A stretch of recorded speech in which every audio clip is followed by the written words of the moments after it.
Women have been giving birth for centuries, so it's a pretty natural experience, right? Wrong.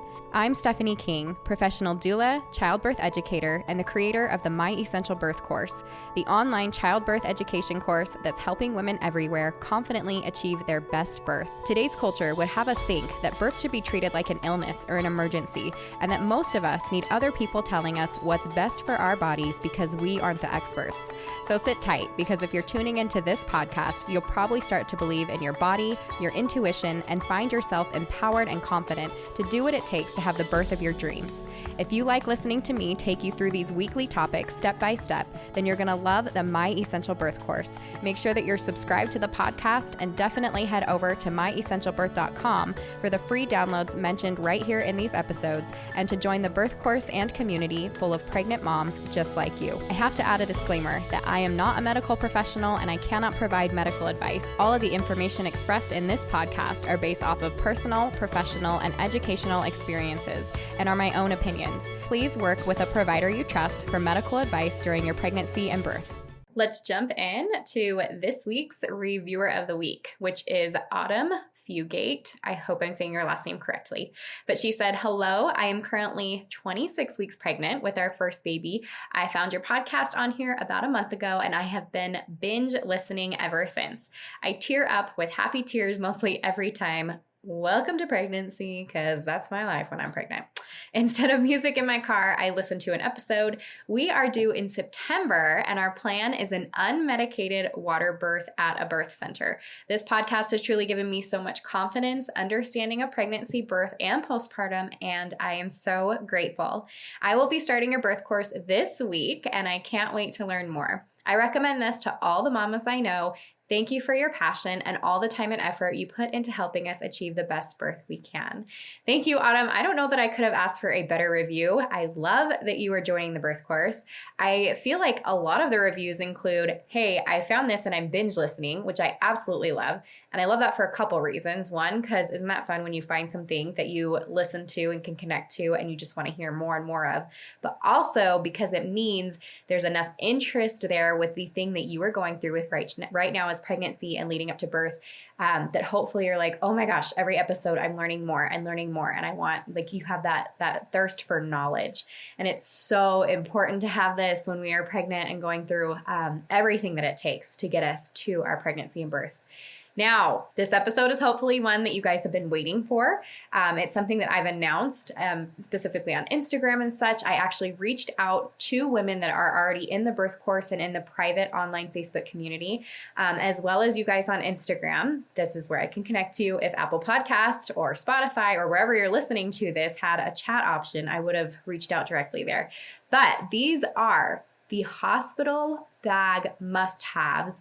And it's really not hospital bag, it's birth bag must-haves, right? I know the majority of you listening are probably giving birth in a hospital, but these are things that you need out of hospital to birth center. And I think it's really important to have these things packed should you be out of hospital anyways. And for one reason or another, need to transfer, whether that's during the birth or it's postpartum. These are going to be things that you're going to want to have in your hospital birth bag. Now, like I said, I took to social media the last couple of weeks and I asked you guys, what is it that you guys can't live without? That when you gave birth to your baby, you had to have in there, and you guys delivered. No pun intended, right?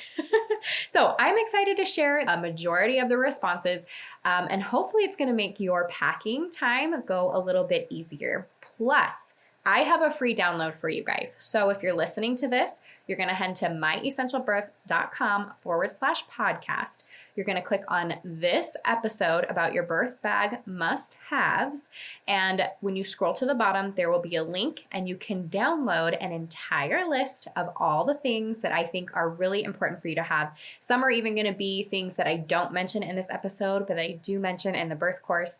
And this link will be clickable. So once you download this information, what you're going to get in the download will also include clickable links in case you're like, ooh, that sounds like a product I'd like to have. You can click it. It'll take you, fill up your Amazon cart, do it however you do. And then you don't have to go around searching and guessing and wondering what I would recommend or what I think is a good product. And some of these links that we're going to be including are also things that other women have recommended. They're like, I've used this, I've tested it. We've been through a couple of pregnancies and births now like use this product. So hopefully that'll be really helpful for you guys. So make sure that you get the free download today after you're done listening.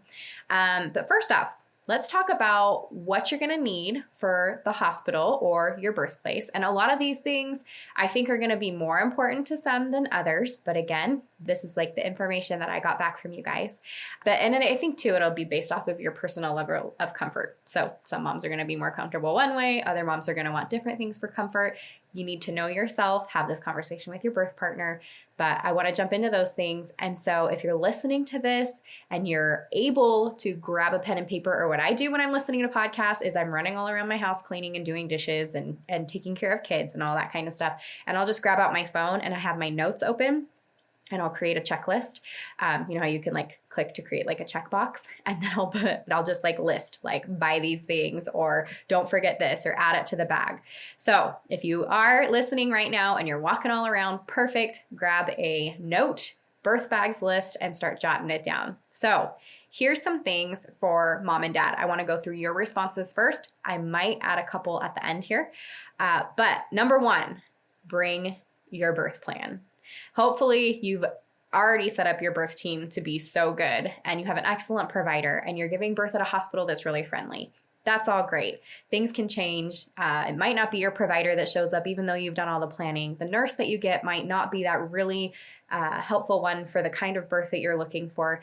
You just never know. Someone could be having a bad day or just be really busy. Like nurses are really busy and there could be an influx of like, you know, all these people on the labor ward.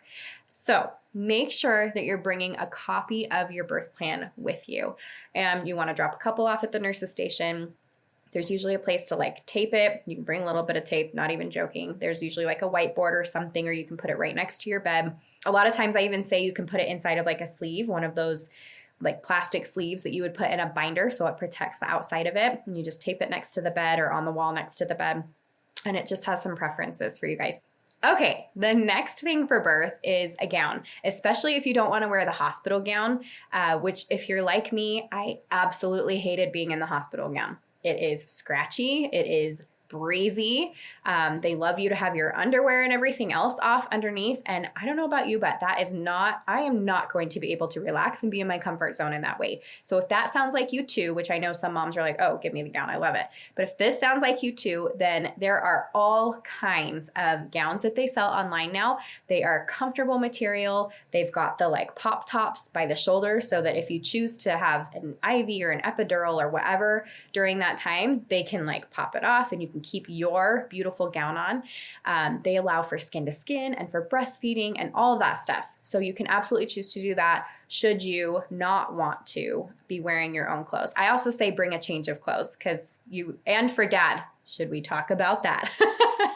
Make sure that you bring a change of clothes for yourself because you never know, like on the way to the hospital, what if your water breaks or what if there's blood on whatever, but you'd like to be wearing your own clothes or you'd like to be wearing your own gown. Make sure that you have a change of these things. And for dad, I always say you should bring a change of at least your pants. So why not add a shirt too, but at least your pants, extra socks and shoes, because same thing, there is a lot of fluids that can happen. And I will tell you, there have been many a time when I as a doula come home and I have to wash everything I have worn. So, and socks, once your socks get wet in your shoes, how uncomfortable is that? And it could be for hours. So just trust me and bring extra shoes, extra pair of socks. Okay. And don't be afraid. Did I just scare anybody? If I scared you, don't be afraid. Something for mom to wear once she's in the mother baby room. So after birth has happened, and birth can be a little bit messy, like I said, you want to have something comfortable to be able to wear postpartum. So think about that. We had a mom, you can totally wear the hospital gown, but this mom said, I do find that most moms prefer to change into something from home. Sometimes that's a loose dress. Other moms prefer compression feeling of leggings and a nursing tank. I actually kind of love that. And she said, bring an extra outfit or two in case there's an extra day that you're there. So not even just for the like, things got messy. But if for some reason, COVID restriction or baby test positive for GBS or what else can happen, you end up having a cesarean birth, those kinds of things, absolutely, you're going to want to bring a little bit extra just in case. And then include things like socks, underwear, nursing bras, tank top, that kind of thing. Any kind of whatever you're going to have to be wearing for a couple days. It does not hurt to have extra clothes. And don't worry, I won't be making you take an entire suitcase full of stuff because we never go through all of those things. So you want to have necessities and maybe a little backup, but not too crazy. And plus, you can decide, oh, we're 5 minutes from the hospital. My husband can go grab that. My birth partner can go get this thing. You can absolutely do it that way too. Toiletries. This is one that I failed on with my second, and I was grateful that the roommate girl that I don't know, I just expected, not like a hotel, but I expected them to have like little shampoos and conditioners. And when they didn't, I was like, oh, shoot, I did not bring those things from home. And so luckily my roommate had some and I was able to use that. But toiletries, that includes a toothbrush and toothpaste, any shampoo, conditioner, lotions. I would even include in that list, and maybe that's kind of onto breastfeeding, but anything for your nipples like coconut oil or lanolin or whatever you plan to use for your breasts when you are first starting nursing, which I feel like is probably a deeper conversation. But basically when your baby latches, and they're latching a lot, especially during those first 48 hours when you're at the hospital, your nipples can get raw. They're not used to being for lack of a better way of saying this, sucked on that much. And so it can just rub them raw. Imagine, sucking on any portion of your body over and over and over again, it's going to get irritable. And so if you can add a little bit of lanolin or coconut oil or something on there right away, then you're going to probably avoid some of that discomfort. There's always a little bit of it, but some of that discomfort that comes from a baby nursing right away. And then along with that, I know some moms feel a ton more comfortable if they've brought stuff to do their hair, not just shampoo and things, but like, do you want to be able to blow dry it? Do you want to bring some scrunchies or something to like look kind of cute for a postpartum picture? Do you want to bring some makeup, that kind of thing? That's definitely my comfort zone. And at the same time, like, I just like having it there. That way, if I choose, I get to choose. If I want to be like, do I care about my hair and makeup right now or do I not? I know with, Instagram being a thing, I feel like we see a lot of moms that are really done up postpartum. And if that's your thing, that's awesome. But I want you to feel zero pressure to do that as well. So just remember, if that's something that would be positive, beneficial for you, do that. And then on top of that, don't forget your deodorant. Those postpartum hormones can be a little rough. Especially if you've had any kind of medication too, like I know postpartum, I had, especially with my second baby, I had a shot of something that was like a pain medication in my bottom so that I could try and continue to go without an epidural, which I talk about in other episodes in a little more detail. But when I did that, anytime you take any kind of narcotic or whatever, like you kind of on your way down, you got to sweat it out. And it just stinks. So making sure that you have deodorant. Like I was putting on deodorant during labor. That was like a very wonderful thing to have. And then chapstick, if shower shoes, if you don't want to have your feet in there, hair ties, anything like that, that can all fall under your toiletry section. All right, another mom brought up a stroller fan. And I was like, that is genius. This is so smart because I'll tell you as a doula, one of the things that I'm doing is like, we're fanning mom because she goes hot, cold a lot, right, during labor. So we're fanning mom, or we've got cold rags. Like we'll grab washcloths and get them wet and whip them around so they're really cold and we've got them all over mom. So I love the idea of a stroller fan that you can clip to your hospital bed, or if you're out of hospital, just wherever you're at, whatever bed you're in or area that you're in, you can just clip it as you go and have it fanning you. I would find that this would be excellent as well to have it on a little table or something if you are giving birth in the water. I know in the water I got really hot when it came to pushing time and I wanted to open a window so bad, but they're like, we can't make it freezing in here for when the baby comes out. It can't be like a really cold area that they're coming out into. So having a fan, in this case a stroller fan, I thought was just genius. Such a good idea. And then don't forget things like your phone charger, especially for you and dad. I know a lot of moms and dads that are like, I want the really long phone chargers because you're not necessarily going to have a plug exactly where you're laying or sitting or wherever. So, but making sure that you have phone chargers because people are checking in on things. You always think maybe things are not going to take as long as they end up taking, or you're there for a couple days. Don't forget that kind of thing. And it's nice to have mom and dad both have one so that you are not fighting over a charger.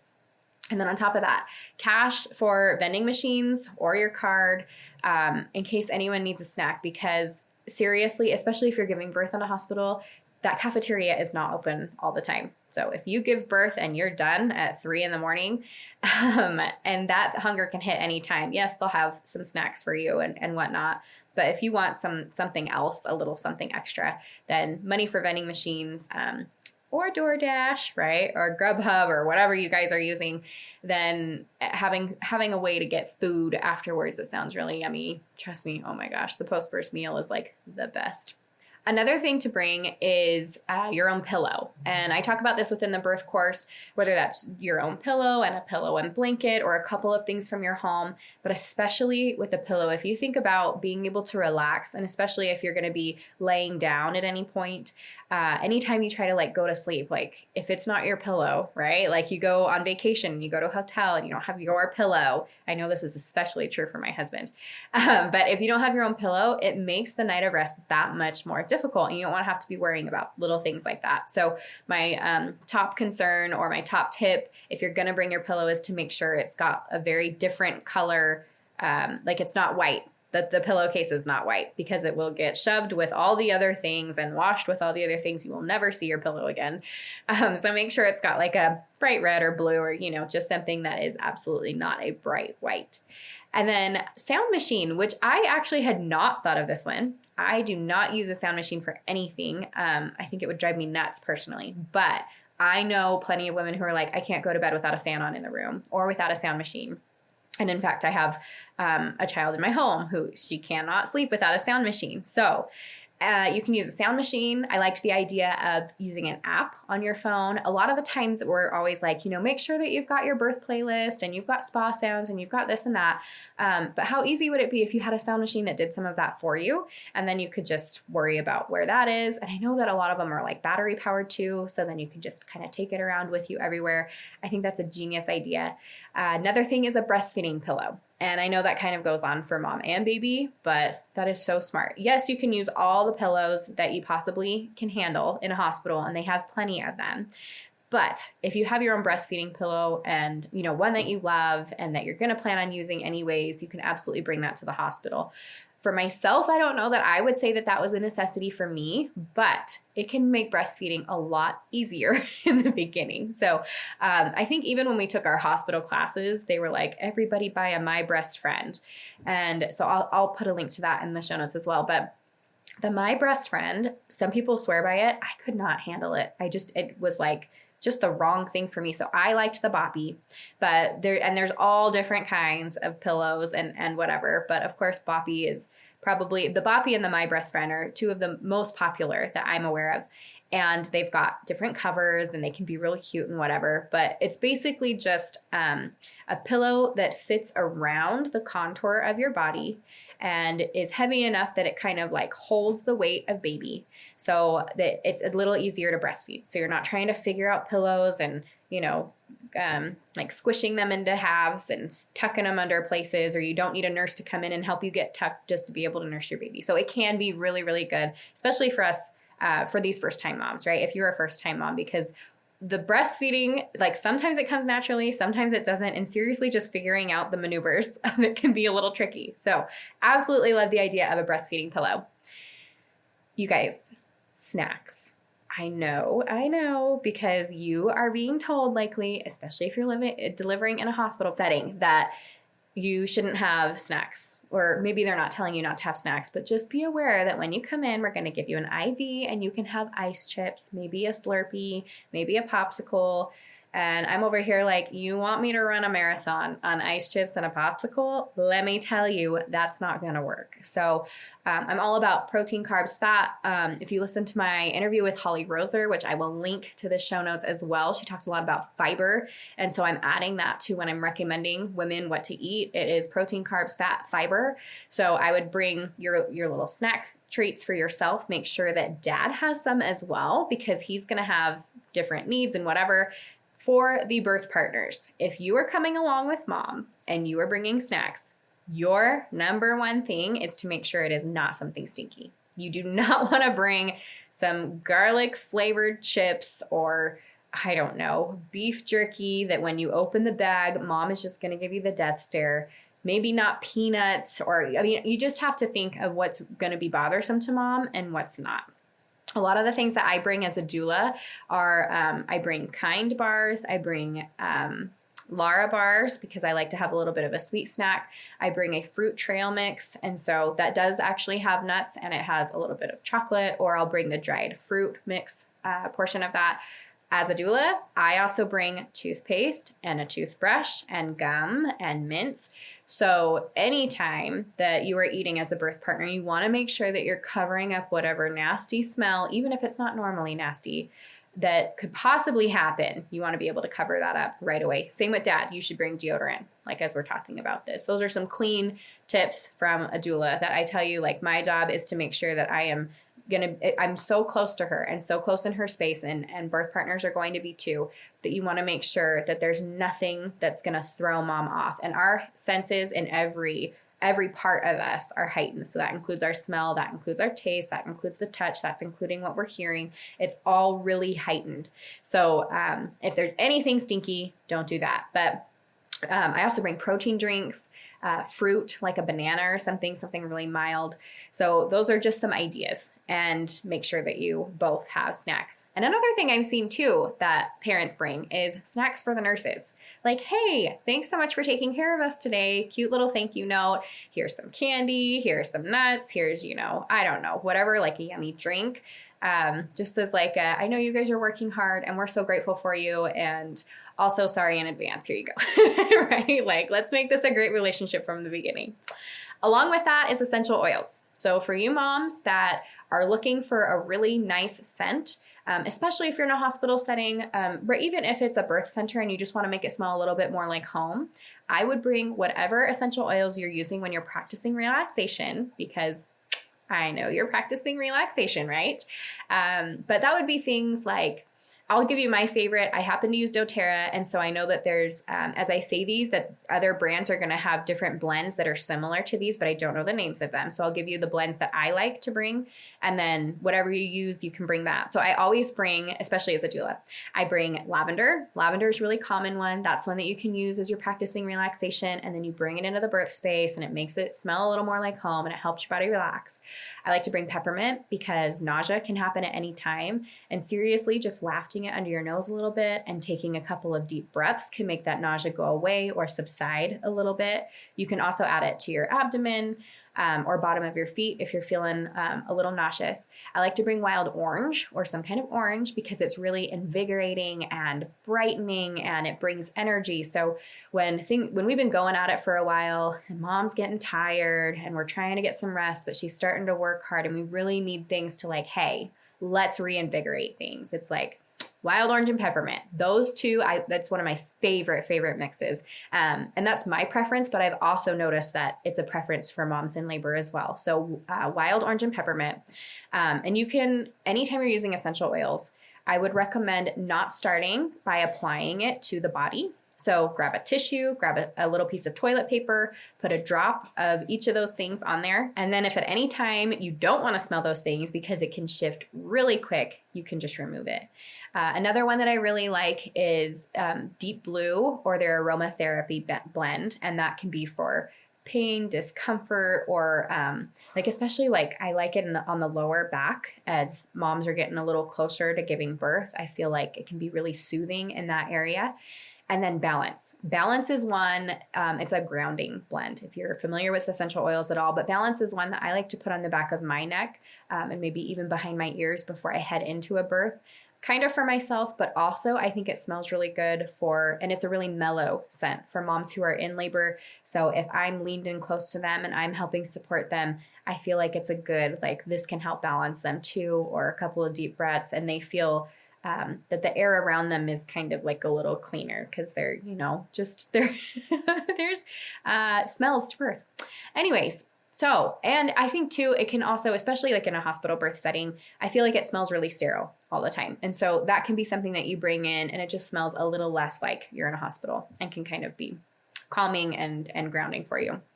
Another thing that was brought up, Silverettes, which it says they're amazing for cracked, sore nipples. I will have a link for this. I had not heard of these prior to asking, what do you guys bring? And I looked into them and they're pretty neat and I highly recommend. So I'm definitely going to provide a link for those. That looks awesome. And then we already talked about having like a nipple cream or something. Trust me, that is not everything. So I want you guys to get the download. If I sit here and go over every single thing, it's just going to drive you all nuts. But the download's really easy because you're like, oh, perfect. Check, check, check, check. This is what I want to bring for me or whatever. So it doesn't have everything, but the hospital bag list will have more things. So for baby, the hospital have different things, or the birth center. They'll have things like maybe diapers and wipes and whatever, but maybe it's not the kind that you use or that you want to use. I know some moms want a cloth diaper from the beginning. That's totally an option for you. I know some moms are going to prefer Pampers or Huggies or Loves or whatever brand you have, or Kirkland, right? So whatever brand you want to bring with you, you can bring a couple of those.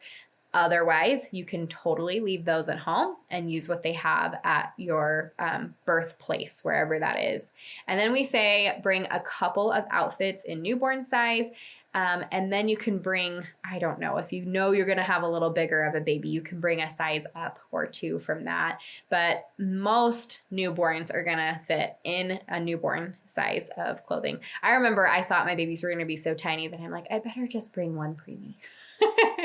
And I did, and I never used it. So newborn is going to be your size of choice. And then on top of that, Velcro swaddles. And I thought this was a really, really great one because I didn't bring any kind of swaddle with any of my babies to my different birthplaces. And I wish I would have, because they teach you to swaddle, and you can do, a little swaddle on a doll beforehand, or you try to swaddle your baby, and that's fine with a blanket. But how much easier and how much less stress than to put a swaddle over your baby and wrap it and Velcro it, and then you're done. And a lot of babies really do love to be swaddled. Maybe I was doing it wrong. My babies hated it. They wanted their hands out and up by their heads, and that was fine. But it can be, especially as a first-time mom and you're trying to figure out how to nurse and stuff, and those little hands keep coming up because they want them right by their mouth, and that's where they're nursing, or they're used to sucking on their fingers in utero. And so when they start sucking on the breast, they are like, oh, that's my natural reaction, is to put my hand up there. And so it can just be kind of tricky, and you only have so many hands when you're trying to get that breastfeeding down. So I love the Velcro swaddle. Plus they look super cute in it too. So if you're doing pictures or anything. We had moms say a pacifier. If you choose to give baby one, you can bring that to the hospital. And I won't go over all of the nipple confusion and all that kind of stuff, but I do know moms that use pacifiers right after birth or shortly thereafter and don't have issues. But it is something to consider. And if you want to bring one with you, you can do that. A car seat, you guys. Don't forget the car seat. You need to be able to take your baby home in a safe manner. And I think hospitals are like, you can't even leave the hospital until we see your car seat and that we see it's locked into your car correctly. So make sure that you've got that ready to go. And probably I would say start that at 34 weeks, 35 weeks. Make sure that it's in the car. Even if it's not locked in, but that it's in the car. That way you don't have to worry about that when you go to the hospital. I liked this one. A mom said nail clippers in case baby comes out with Freddy Krueger nails. And I kind of love that because it's true. Some babies are born with these nails, and you'll notice too, because a lot of these babies that have these long nails, they've got scratches on their face because they're, touching their face in utero, trying to figure things out, and they're curious and whatever. And so they've got these really long little nails, and oh my gosh. I remember being really stressed out. How am I going to clip these little tiny nails? I'm going to end up cutting their little finger. And I will tell you, as a mom, I absolutely did do that. I cut too short a couple of times. It happens. But one of the best times to be able to clip nails is when baby is breastfeeding, because when baby is hungry, they have that closed fist. And when they are not hungry because they are breastfeeding or because they are sleeping, which is a great time to clip nails, then they relax their hands. And so you can actually clip nails while you're breastfeeding, which if you're a first-time mom, you're going to be like, please don't give me anything else to do. I'm just trying to get them latched correctly and keep their hands down and focus on what I'm doing here. But maybe for those moms who have been there before, you're like, yes, the fingernail clippers, that's a great idea. Okay, those were everything that had been recommended within the Facebook group and as well on Instagram. I want to go over just a couple more things before I jump off here. And then always, if you want to add anything, then when we get the Instagram posts up for this week or I send out an email, we'll be like, hey, we found these. Or maybe we can even add it to our download. So if there's things on here that you're like, oh, I have this really great idea and I didn't know that you were asking this and I want everybody to know it, make sure to send it in. So you'll send that to hello@myessentialbirth.com, or you can DM me on Instagram and we can add those to the list as well. But I also wanted to add things like affirmation signs. So I am a really big believer in positive affirmations. And if you are too, or if this is something that you're using, which I'll put a link in the show notes to what I call the find it and flip it exercise, which is a way to take some fears and negative thoughts and anyways, just like intrusive things or things you don't want to be thinking about or you're concerned about for your pregnancy or birth. And it teaches you how to turn it into a positive affirmation. And then you start using that positive affirmation out loud over and over again until those fears go away. And it becomes this like confident place for you, which I have done myself. And I promise you it works. Anyways, a lot of moms love to create affirmation signs. And we actually did this for a friend of mine. She had a mother's blessing instead of a baby shower. And one of the things that she had as an activity was like, please write down an affirmation that I can look at while I'm in labor. So I love that for a couple reasons. Like one, affirmations are huge. But two, something about a mother's blessing that I love, part of it is supposed to be the energy that the other women who have given birth before you or who love you are in this space with you, and they're pouring blessings upon you in the way of their strength or their knowledge or their good thoughts and ideas for you. So what I love that having other people write them down, and then you look at it and you're like, not only is that an excellent affirmation, but it came from this person that loves me and wants good for me and knows that I can trust my body and make it through this process. And so I think there's strength and like really good energy that comes from that. But if that sounds like you can create affirmation signs. You can make it an art project for yourself. You can ask your friends to send you their favorite affirmations. You can have it designed online and print it out. But if you can bring those affirmation signs with you and kind of tape them around, like I said, make sure you have a roll of tape in your bag. And tape them around the room, then, have them in the bathroom, have them if you're at home in the beginning, in your bedroom, in the kitchen, and everywhere.